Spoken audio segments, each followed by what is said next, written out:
15살.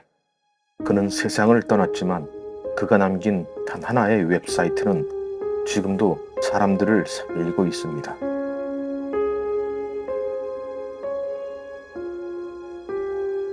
만약 누군가 당신에게 묻는다면요.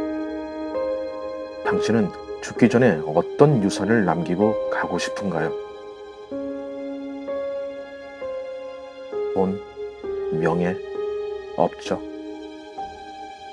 이 이야기는 단 하나의 웹사이트로 세상을 울린 15살 소년의 기록입니다.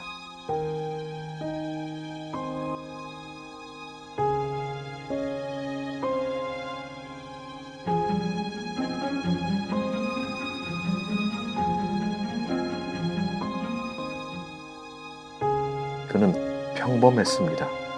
게임을 좋아했고 강아지를 사랑했고 엄마에게 투정도 부리던 소년이었습니다.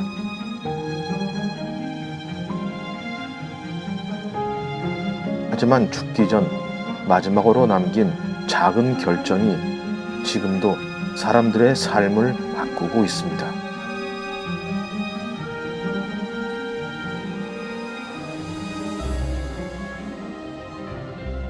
카를로 아코티스. 1991년 이탈리아 밀라노. 그는 조용하고 내성적인 아이였습니다.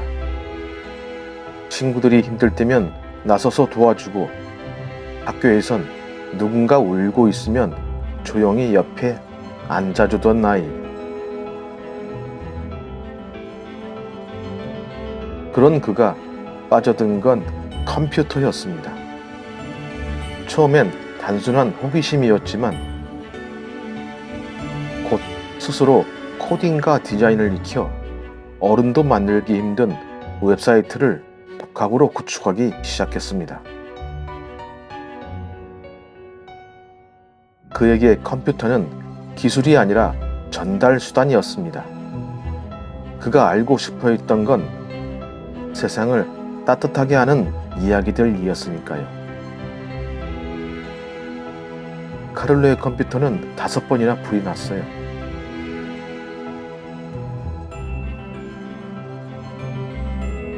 컴퓨터가 5번이나 불이 탔다는 건 단지 기계적 문제가 아닐지도 모릅니다.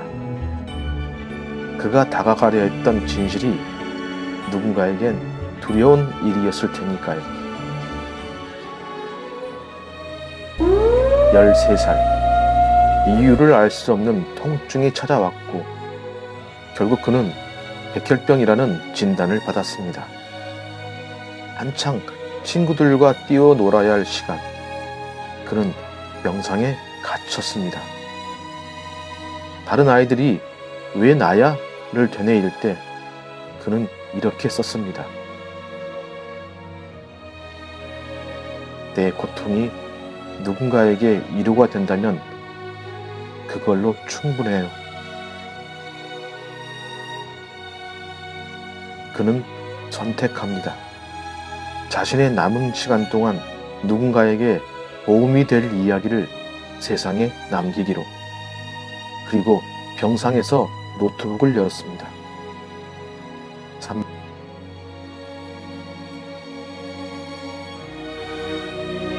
그가 만든 건 선함의 기록이었습니다.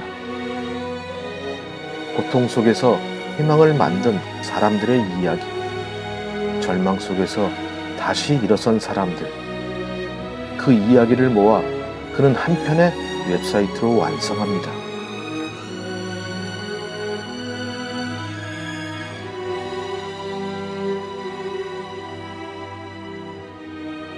놀라운 일이 일어났습니다.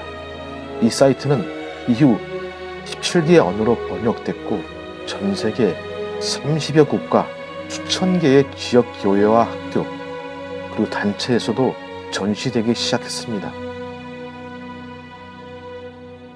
누군가는 말했습니다.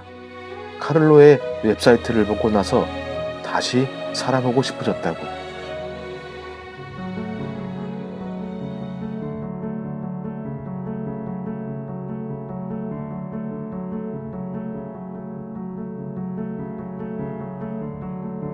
그는 지금도 살아있는 아이처럼 사람들 앞에 서 있습니다. 아시시의 성당 안 투명한 유리관 속. 카를로는 청바지에 운동화를 신은 채 마치 금방이라도 말을 걸 듯 고요히 누워 있습니다. 사람들은 그 앞에서 울고 웃고 조용히 메모를 두고 갑니다. 그를 보기 위해 다녀간 사람만 11만 7천 명. 어떤 말보다도 사람들이 진심을 알아본다는 가장 확실한 증거였습니다. 하지만 이 전시는 단지 추모를 위한 것이 아닙니다. 그의 육체는 해골과 장기까지 온전한 상태로 보존되었고 실리콘과 왁스로 외관을 복원하여 우리가 현실 속 진심을 마주할 수 있게 해줍니다.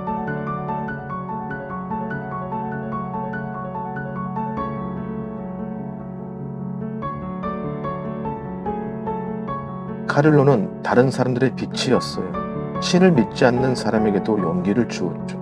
그는 믿음을 말로 전한 게 아니라 삶으로 보여줬어요.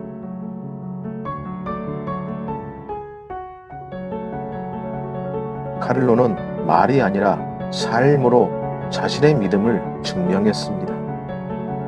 그리고 그 모습은 지금 이 시대를 살아가는 우리에게 조용한 질문을 던지고 있습니다. 우리는 과연 우리의 삶으로 무엇을 전하고 있나요?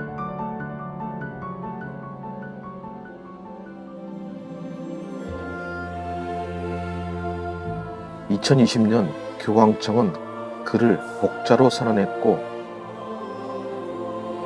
2025년 그는 전 세계 카톨릭 역사상 첫 번째 밀레니얼 성인으로 공식 시성될 예정입니다. 이는 단지 종교적 지위 이상의 상징입니다. 디지털 시대, 우리가 살아가는 바로 이 시대에도 선한 영향력을 남길 수 있다는 가능성의 증거이기 때문입니다. 카를로는 거창한 유언을 남기지 않았습니다. 그저 이렇게 말했죠. 나는 그냥 좋은 사람이 되고 싶었어요. 그 한마디가 지금도 전 세계 사람들을 움직이고 있습니다. 오늘 우리도 작은 진심 하나를 전해볼까요? 그게 누군가에겐 작은 기적이 될지 모르니까요.